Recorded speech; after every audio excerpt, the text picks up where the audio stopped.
это 5-я часть усадьбы Храповицкого. И это дендрарий. Там почти что все деревья собраны.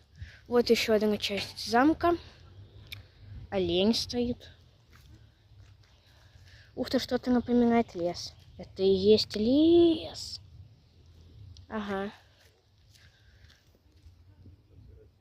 Красиво. Тут собраны вообще со всей России деревья. Огромный высокий замок. Вот это дерево, эти дерева вообще им где-то 300 лет. Это так познавательно. Да. Красота. Скоро 6-я часть.